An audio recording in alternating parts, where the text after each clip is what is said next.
So without further ado, I want to introduce Bree Benedict. So Bree Benedict is a candidate, PhD candidate at Purdue University Engineering Education, my alma mater, and I'm excited to have her working with me on the committee this year. She's been a great leader and working to help us push the needle and make some progress in some really hard, weird times. And so she's going to help us today guide a conversation. And with that, I'm gonna invite Bree. You can go ahead and take over sharing the screen. So I'm gonna stop sharing. I'm gonna turn it over to you. And it's important that we do this so that the closed captioning continues. All right, Bree, looks like you're getting queued up. All right, the floor is yours. All right. Thank you, Megan. I really appreciate you introducing our summer series. Welcome, everybody, to our first conversation on diversity, equity, and inclusion for the Committee for Diversity, Equity, and Inclusion. I would like to acknowledge that I really appreciate everybody who did whatever you had to do to make sure that the students were able to learn whatever content or have whatever type of higher education experience that they needed to have.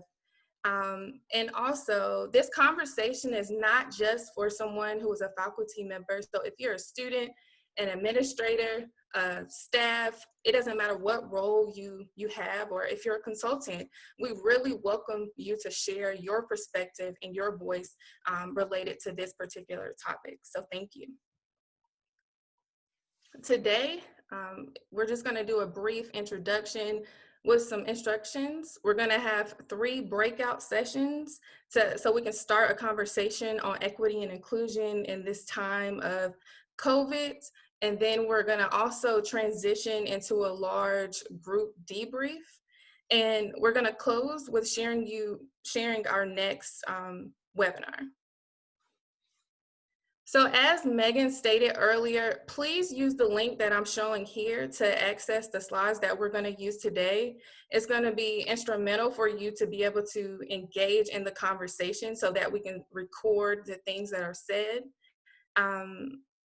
It would also be great if everybody can, once you get into your breakout room, please assign somebody as a leader so that they can be the person who speaks for your group. But that doesn't mean that you cannot speak on a particular issue, but it'll be helpful considering we have over 20 people on the call today.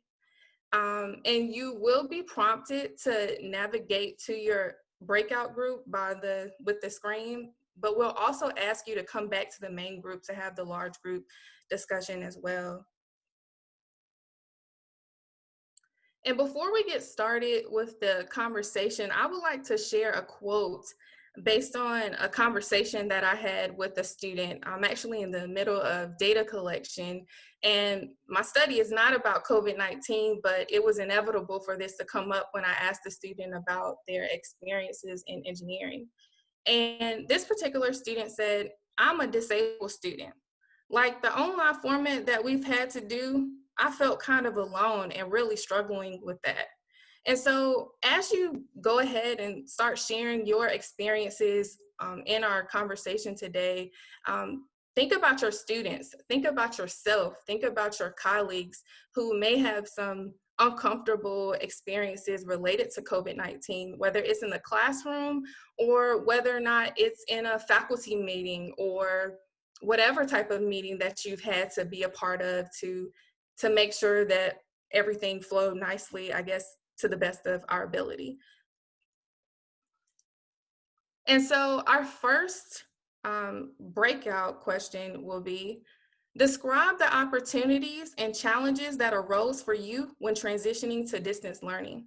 And so once again, I challenge and I encourage you to speak up on your experiences, because that will make the conversation plentiful for us all to go back home to, which I'm already at home, but to reflect on and to share with our colleagues.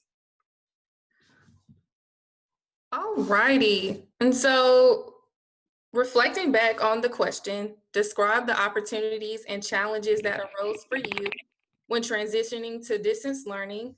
Can our representative for Group 1 share?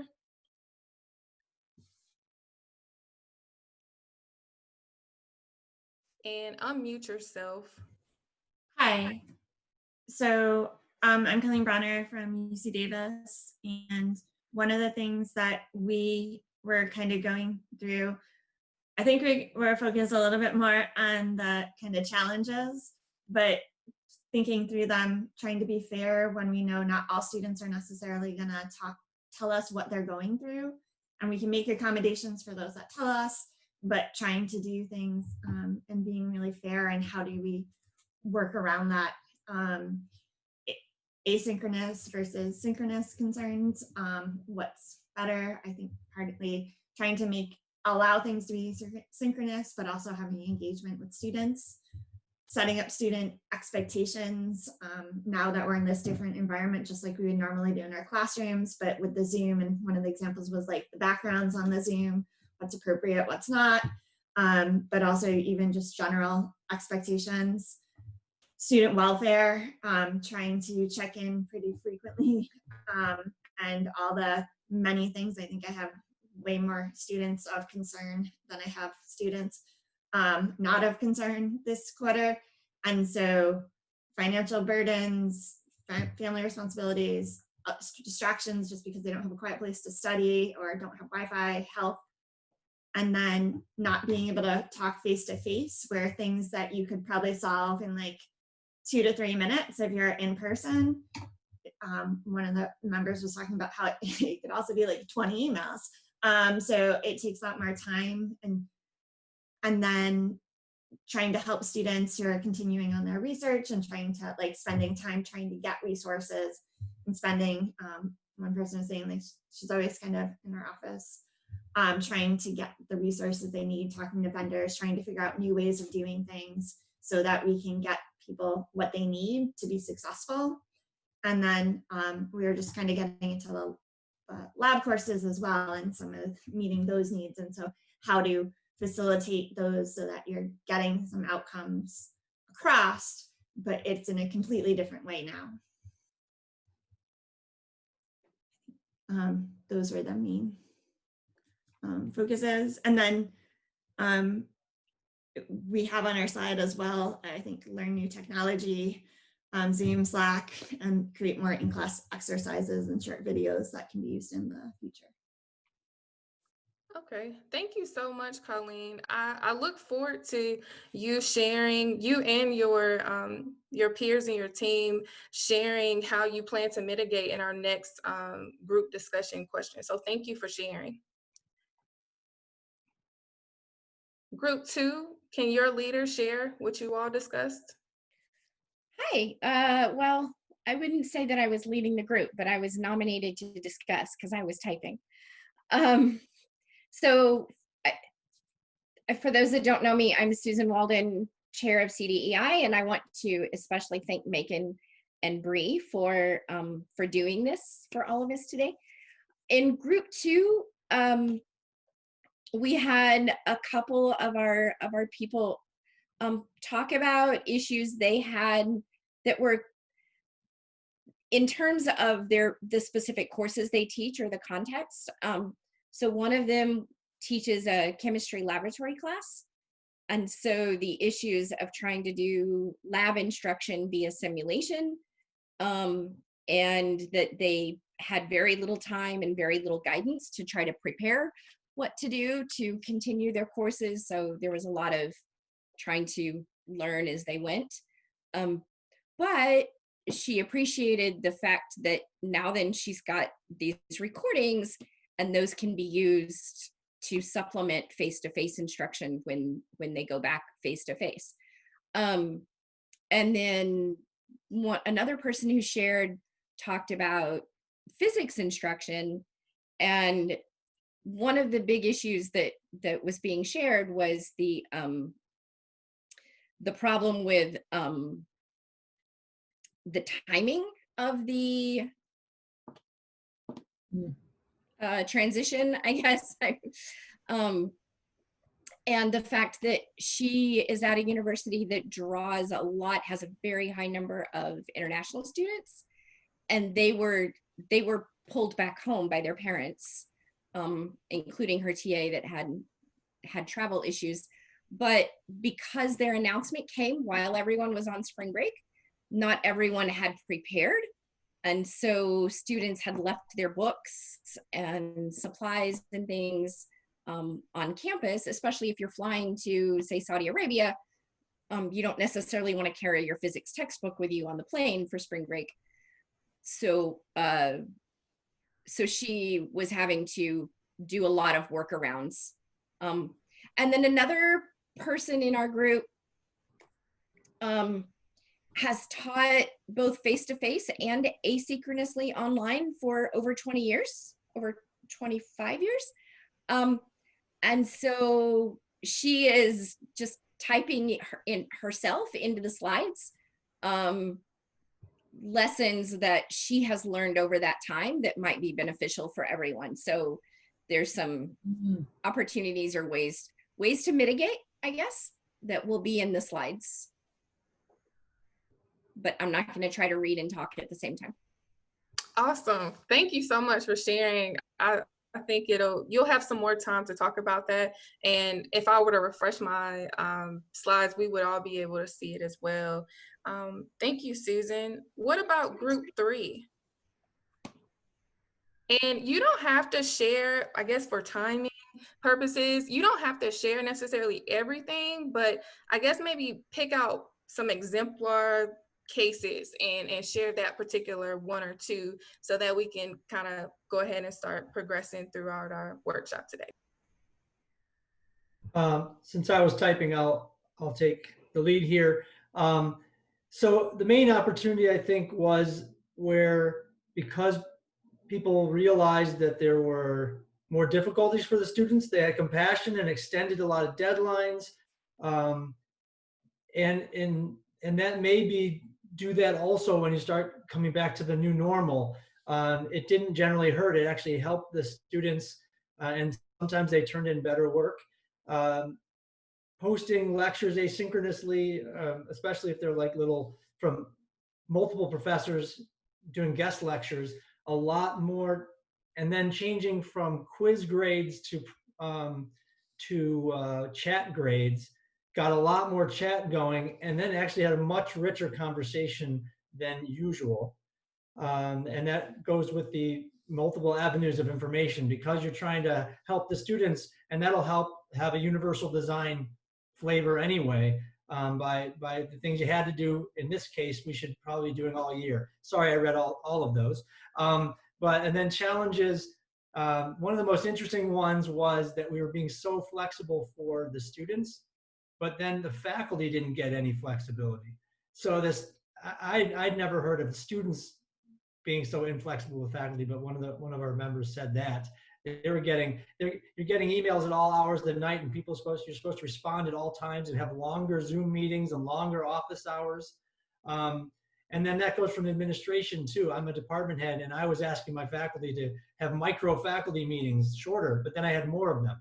And so the faculty finally pushed back and was like, look, this is even more than usual. Give us a break. So I took that to heart. And then the obvious ones of students didn't really communicate as much as you thought, or ask the questions you thought they would have if you were in person. Okay, thank you, Chris. I would love to hear more about how you all are going to navigate this faculty flexibility as well. So let's go ahead and move on to group 4. Do you mind sharing some exemplar cases? This is Isabel Tamarano from Georgia Tech. We had 2 librarians, so this was an opportunity for us to show that online classes are a good way to meet the students where they are, especially if they have tight schedules. And another librarian noted by moving the asynchronous classes that she had to teach, she became more structured and is planning to do more of that later on. We have a person who works with CETL, and they had to go back to the faculty, back to the basics on learning outcomes, and then work with them to decide how it's going to be done online. And then one professor we have in our group, she allowed the students to design posters for a design class instead of doing like a project or something like that. And that was a learning experience for everyone. And it was a good way to still achieve the goals of the class. Challenges that everyone has is the bandwidth. Even the ones of us that are in the cities, we have interruptions. And they noted that the students either have low bandwidth, slow, or none at all. So that was a big challenge to meet the students who didn't have bandwidth or internet. That's it. Thank you, Isabel. I think you brought up an interesting point about the bandwidth of everybody, as well as thank you for sharing your perspective as a librarian. And for group 5, can I have someone share, please? I'm Emily Seiberling. I am an assistant professor at the Iron Range Engineering Bell program up in northern Minnesota.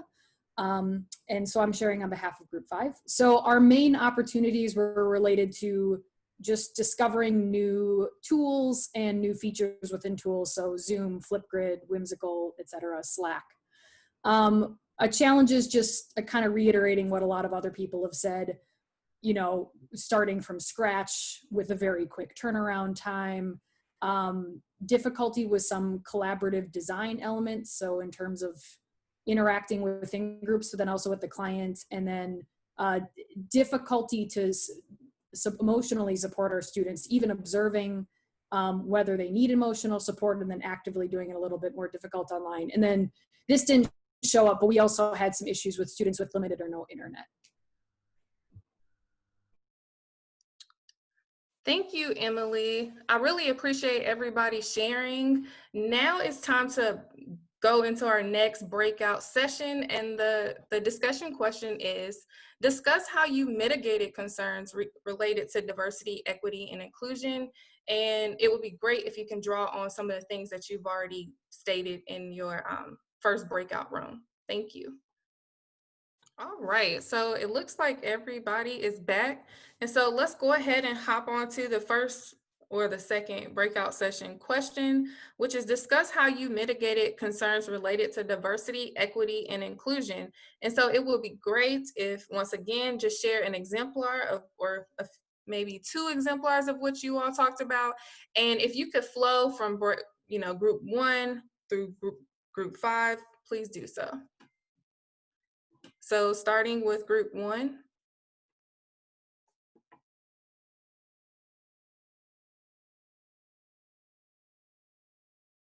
So I can start. So a couple of the things we talked about were exams, and our university has really recommended not proctoring them, and going over with faculty, really explaining why it's not as equitable a way, and so coming up with other assessments. And then another major one that seemed to be affecting a lot of people was ways to kind of get the students the resources they needed, whether that was campuses providing computers, finding out ways to get Wi-Fi in parking lots, but just really being creative in getting the resources to students. And then last one, which we were just getting into, and so I would love, at another time we actually focus on this, is pass no pass or pass withdraw. And our committee had very different ideas on this one. I would, where some of us were definitely very for it, and some were concerned about academic kind of rigor and not the learning outcomes and making sure that those were achieved. And so I think that would be an excellent topic for a later session. I just want to note, I think Colleen just volunteered to lead that. Awesome.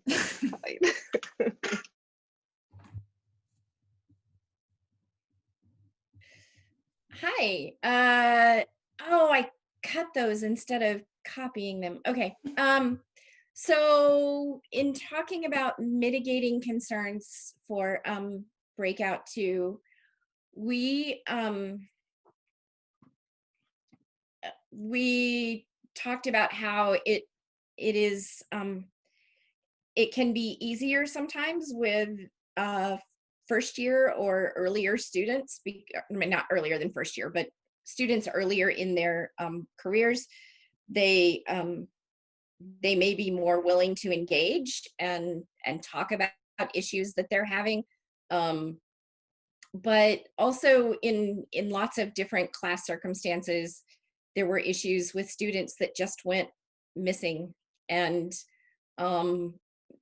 there seems to be not a whole lot that you can do besides continuing to try to contact them. And but the other thing that I accidentally cut, because it also applied to the third one, was providing options and being flexible is a way that that some of us were trying to approach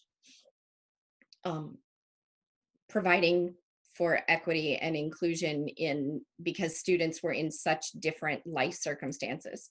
And so it could help if you did a survey ahead of time to get a feel for who the students are and what they were facing, but then also providing perhaps more incompletes if students needed them and wanted to continue the course. I personally had one student do that, because before things got too overwhelming, she had a really good grade and she didn't want the pass option because she wanted that good grade to help her GPA. But and also in terms of the future, we were talking about this idea of providing options for students that can address the learning outcomes for the class, but also allow them to be more flexible based on whatever their life circumstances are, especially if they are at home and having to share computers and share bandwidth and things, and being flexible with their timing. And then also using peer leaders to have small discussion groups to help build community and build engagement when the students aren't meeting face to face.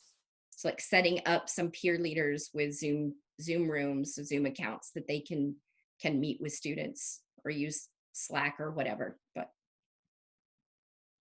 that is it. Thank you. Thank you. Group 3. Hi, this is Amir. I'm an assistant professor of Organizational Information and Learning Sciences at the University of New Mexico. So I think the things that we've discussed were a few, but I just can share maybe a couple of them. I think one of them was, that the faculty was encouraged to use universal design and also provide multiple avenues for information for the digital learners and for different people and with their different technology access and all that. And also being more mindful about the due dates, if people needed extension for the deadlines and all that. And I think one thing that was very important and was raised was, in terms of, opening new ways of communication and, even providing phone numbers for students to be able to access the faculty at the time that they need, and being really mindful about the different students' needs. For example, coming up with individual plans to help the students, because we know that students are in different situations and might need have different needs, so they would be able to fulfill the course requirements.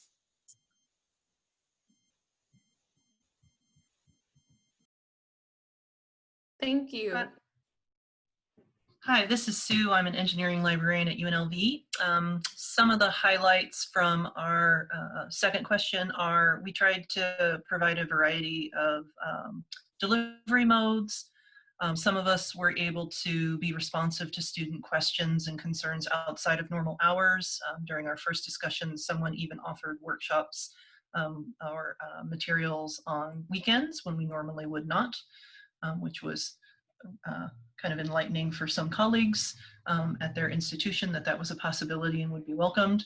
And then we had a discussion about one group got feedback from students that they wanted to know how their professors were doing and how their faculty were doing. So we talked a little bit about showing our human side and being open to the whole human side of our students, and talking about that either one-on-one or inside of class time.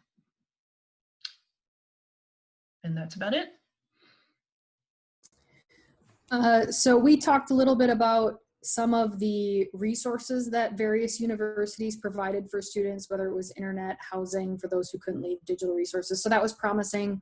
The main thing we talked about was that third bullet. And I don't know that we, not resolved per se is kind of the last thing, but talking more about faculty and emotional labor that was done related to this and what the whole situation means for P&T going forward, and considering, so that our main conversation was a bit more about what kind of maybe some small steps that had been taken to be a little more accommodating of various faculty needs, but also other things that might be needed in the future. Thank you. It is now 2:01, and so if you need to leave, feel free to leave. We would like to respect your time. However, if you have time and would like to continue the conversation, feel free to stay on and to discuss the last question or not. But if you're willing to share, I will continue the conversation.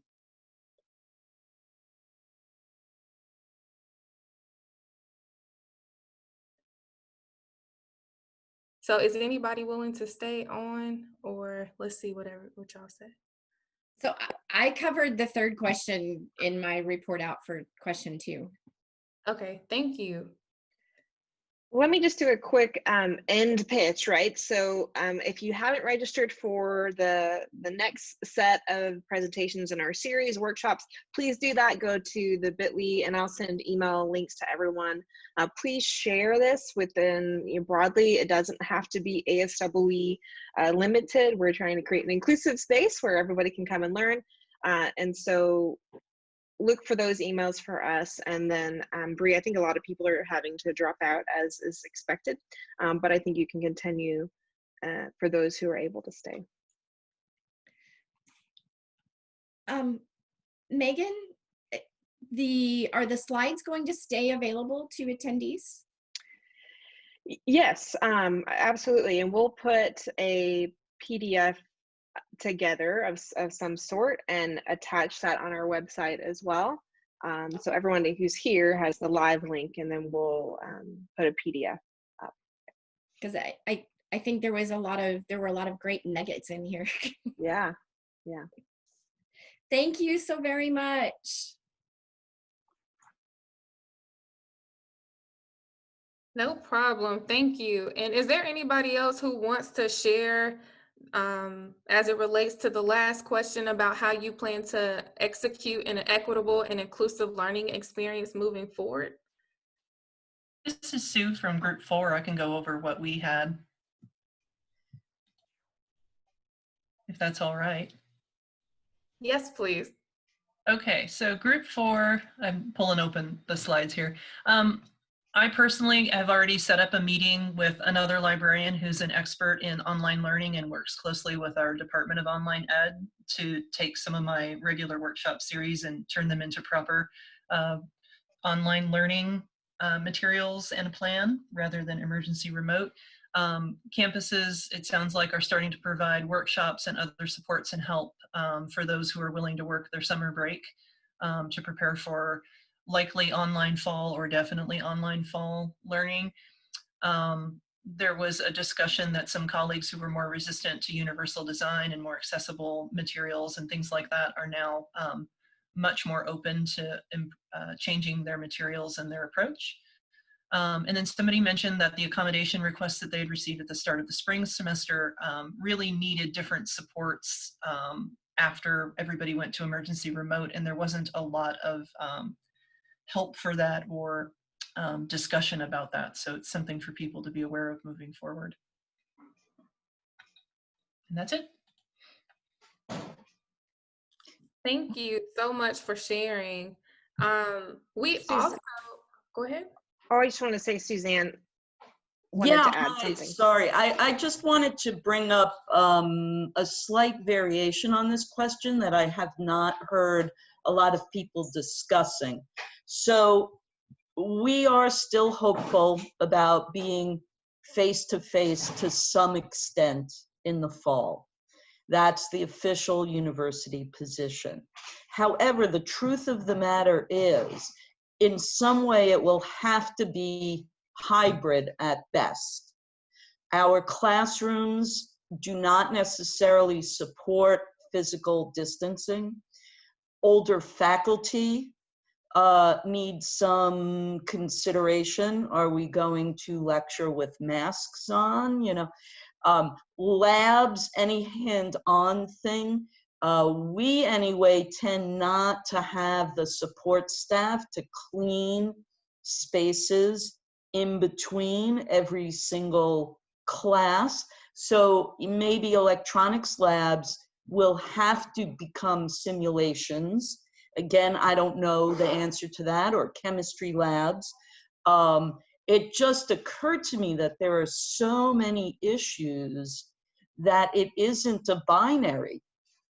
As my feminist friends always remind me, it's never an either or, it's a both and. And I'm just really looking for any, that's my thing, and I'm curious for any feedback. And again, we'll have students who medically or otherwise can't come back to campus. So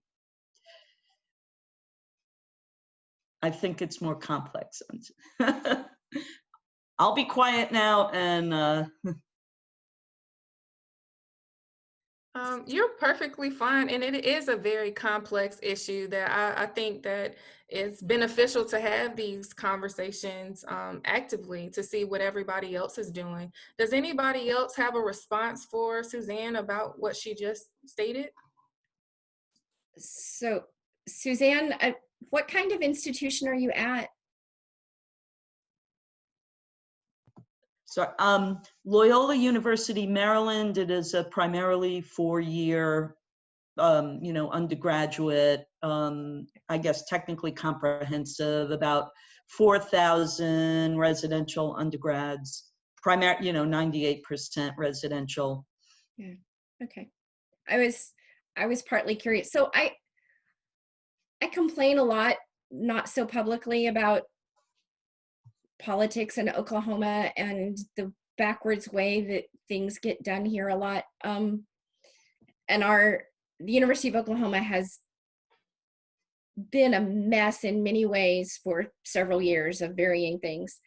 But I will say, I think how they've been handling a return to campus is admirable. They're so they want to be, partly because I think our legislature and our governor would not allow us to go online only. I think that the bigger political economy is that we have to have something face to face. All classes over 40 students are being moved to online though. But for a lot of the large general education classes that first years tend to take, they're doing away with the 150, 200 student class and creating more smaller sections so that they can hold them in person. And then they're also, all evening classes are going online so that they can open up times during the day to spread the classes out farther so that there is at least a 30-minute gap between classes. And there's a 15-minute offset between when classes in even numbered rooms start and classes in odd numbered rooms start, so that they can minimize. Now, I'm not sure what students are supposed to do for those longer periods of time. The idea is that students won't be congregating in the hallways, and so it'll make it easier to physically distance. Students in labs will have to wear masks, but not just like they would safety goggles, but not regular class. And the university is providing masks for faculty. But I think one of the things they're doing that's really great is they're being transparent about this with all the stakeholders, like as far in advance as possible. So they're telling us in advance what plans they're working on, and then like we're 2 months out, 2.5 months out from our first day back on campus, but we're already getting instructions on what to do. So I think try to get transparency out of your university, I guess, is part of what I'm saying. But yeah, kudos to Oklahoma.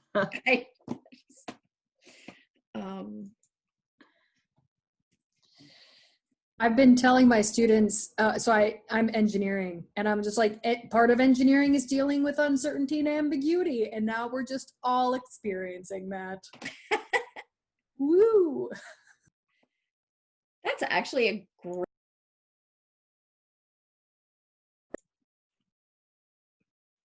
philosophy.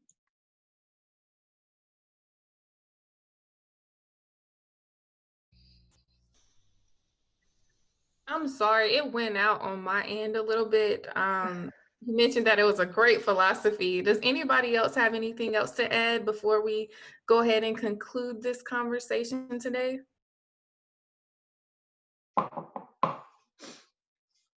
Thanks for organizing. It's interesting. No problem. Thank you so much for coming, and please come to our others. Megan, do you want to go ahead and play the video? Oh, you can just click to the next slide. It's fine. It's just a flash of what we're going to have next week. And so Deanna Burkhart, who is also going to be doing a distinguished lecture for the conference, is going to be presenting with us next week. And so it'll be a great opportunity for people who don't have access to the conference to also have access to her in this kind of space. And potentially a more intimate space, an intimate conversation with her than what will be available at the conference. So join us. And then I think the week after that, you can see the whole schedule online, but the week after that, we've got a great lineup. So check the website and you'll see what's coming, and please share it with everyone else. And if any of you have topics that you're interested in leading, we're having these kinds of discussions. We're having more sort of informative kinds of conversations, as long as it adds value to our membership focused on diversity, equity, and inclusion. We'd love to have those kinds of sessions. Okay, that's all I have to say. Thank you all for coming and staying with us.